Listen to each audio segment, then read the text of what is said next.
Well, I want to say good afternoon to everyone, and I was so glad. Well, actually, when Bobby Fusick had sent me a text, like he doesn't text me that often, I thought, oh, am I in trouble? And my heart started pounding, and they said, "Hey, Jackie, we're having a lunch, and I'd like to place an order for 50 of your books." And it's like, wow, that's great news. So. So we were very happy that you all had interest in our book, the Victoria's Voice book. And my husband, he's going to be here today. He's actually on his way, and he's stuck in this terrible, terrible traffic on I-4.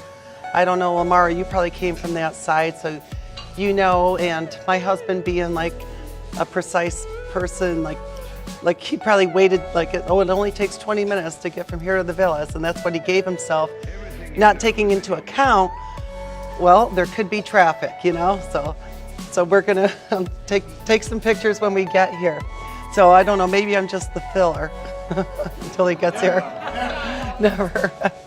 And I ran into Jim Gissy in the hallway. It was great seeing Jim Gissy here, and that's quite an honor. Thank you for coming to my book signing. And no, it's so wonderful to get the support from all of you, and I know that everyone here is like the top of the top, like the best of the best. And with this book, it's taken us 3 years to get the courage to publish the book. It was my daughter's dying wish that we print her diary because she thought it was going to save lives. But as a mother, it's a very difficult thing to take our daughter's most intimate, private thoughts and share it with the rest of the world. So the opioid epidemic has only gotten worse since she passed away. And even though my husband and I are out there and we've got the Narcan available all across the country and at colleges and police stations, the problem's still getting worse, and we finally realized that it's time that we come out and share Victoria's story with the rest of the world and to go to our next step of what we can do in this opioid epidemic.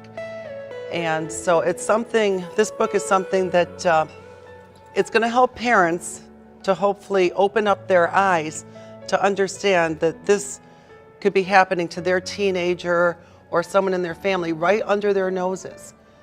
And then it can also help teenagers to know that they're not alone with their thoughts of not being good enough or the pressures of school or being bullied, and then they turn to drugs, and that's not the answer, because obviously the author died in the end.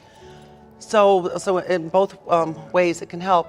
And right now it's on worldwide on Amazon in its category for the drug and recovery and addiction category. It's #1 in that category, and thank you.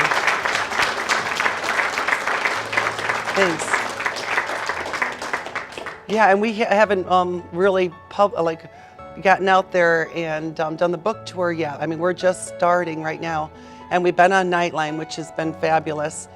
And we've even had responses a couple weeks ago out in Las Vegas. We had an opioid forum at our Las Vegas resort, and Melania Trump came there and hosted the event for us. So, I mean, we're at the top of the top with this fight against the heroin and opioid epidemic and all other drugs too. It's all, lumped in together. So we're quite happy to really make a difference in this world. Now, there was a CARA Act that my husband and I were up in Washington, D.C. 3 years ago. It's a comprehensive act, but one of it, part of the act, I mean, it's like this thick. Like, I don't even know exactly all the laws in there, but one of them was to get the funding from the government for the Narcan to be available for all the every single state for first responders and colleges.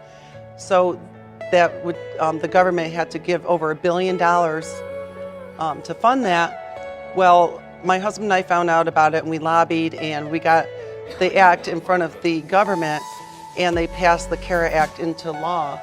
And yes, it was great. And I know we've had to implement it here, but and we've the sheriff John Mina said that he's used it over 1,000 times in his department. So I know for a fact we've saved somewhere in those 1,000 times that they've used it, some of those lives. And thank you.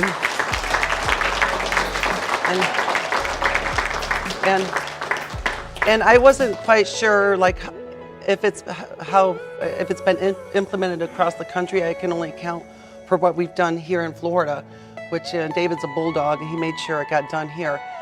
But last week when I was up at my alma mater, I've been asked to speak at my college. It was kind of strange because when I was going there 30 years ago, this happens to be my 30-year reunion up there in Rochester, New York, I didn't realize that someday I would be speaking to the faculty and standing side by side with the president of the university. So that was kind of a real strange feeling for me.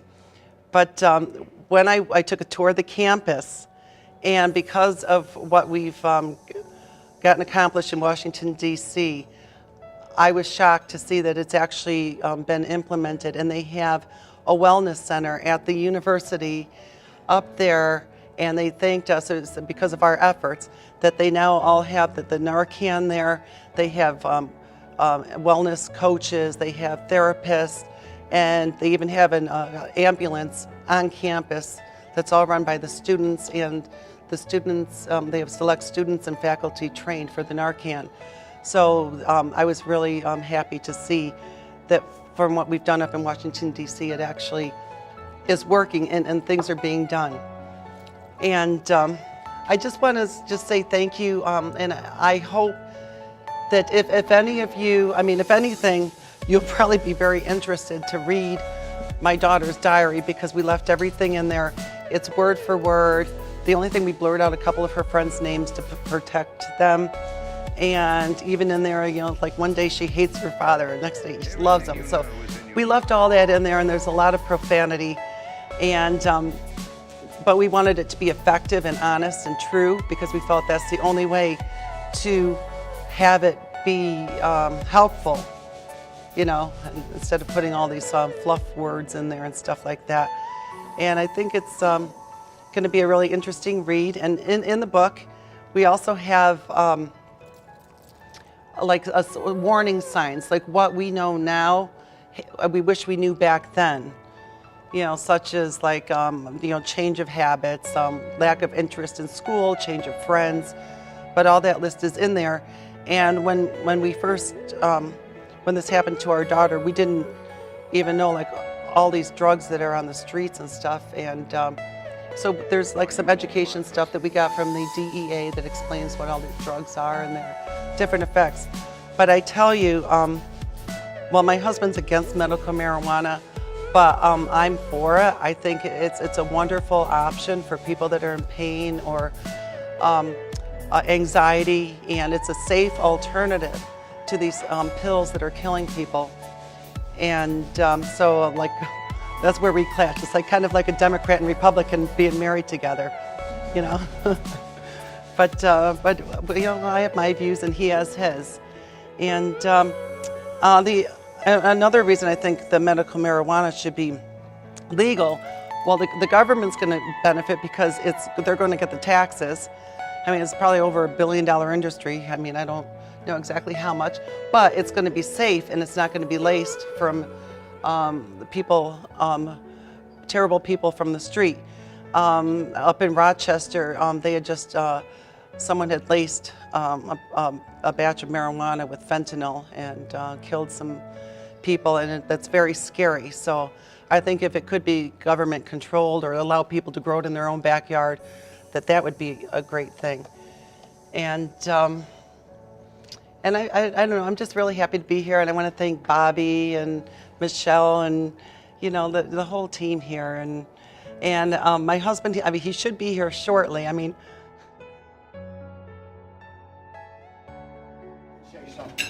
obviously in the awards banquet, Jackie was on, she was on tour. So obviously, and this is from the people in this room. Well, let me see what it is. This is a $10,000 Oh, God. donation. You don't have to pay me to be here, to believe me. Victoria's Voice. You know, I'm happy to be here. So we have the money for you. Oh, my. We know you'll spend it wisely, and it's you give to us, we give to Oh, you. wow. For Victoria's Voice.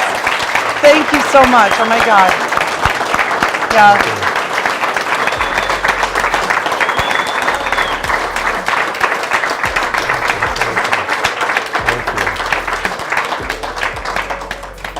This right here is going to save some lives. Amen. Thank you. This Amen. this will save a lot of lives. I don't know if Jackie told you what we're doing. How come we don't have a mic? Too small a room. Okay, all right. I don't know if Jackie told you what we're doing, but you see the book. We just published this book. It's getting a lot of our orders. It just came out. It's getting a lot of orders at Amazon, Walmart, and Barnes & Noble. We're making a movie with a very well-known Hollywood producer. They're talking. Let me shut the phone off. I tell your stockbroker you're busy. How often does he call David? Anyway, we're making a movie based on the book. It's going to be with the major stars. They're talking to Clint Eastwood about directing it. They're talking to Michael Douglas about playing my part. They haven't been able to find an actress beautiful enough to play Jackie. So. Thank you. We're doing also, besides the movie will be out later this year. They're going to start filming it in about a month. We're making a documentary based on it. I can tell you is ignorance is killing a lot of people, and we're going to see that people that are involved in the drug epidemic are no longer ignorant. If I had had the information that's in this book 4 years ago, my daughter would still be alive today. So we're trying to make sure that other parents don't go through what we've gone through and lose a loved one. But my daughter's legacy is going to be that as a result of her death, hundreds of thousands of people are going to live. And this is the worst epidemic this country has ever had.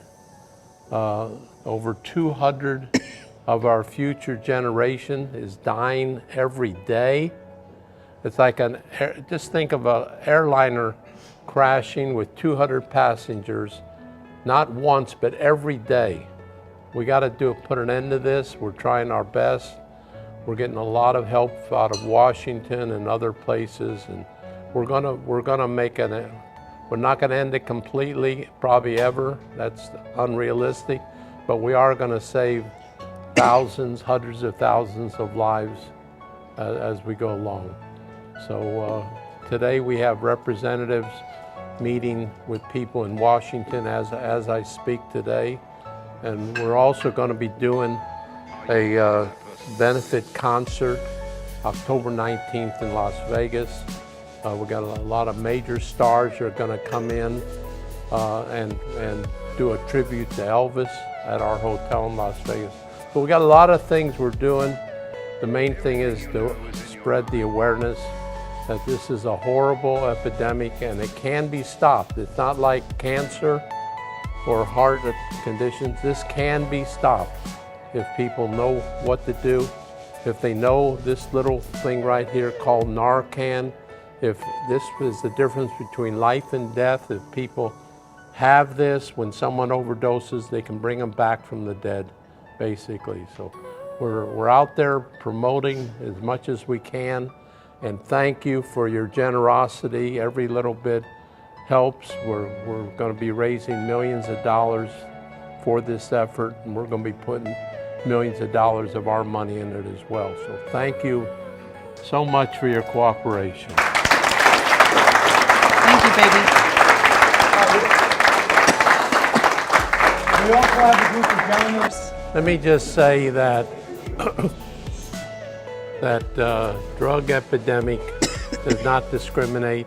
It affects every walk of life, every color, every religion, every person is vulnerable. I'm glad you gentlemen are starting when they're 15 years old, because that's when it all begins. At 15, 14, 15, children start experimenting with marijuana, which ultimately, in many cases, leads to heroin and cocaine and overdoses. And now that fentanyl is in the picture, it's the most powerful drug there is out there right now, 50 times stronger than heroin. They get a hold of that, it's sudden death. So what you're doing, if you can keep them off of starting, the end result will be a much better one. So thank you for what you all do very much.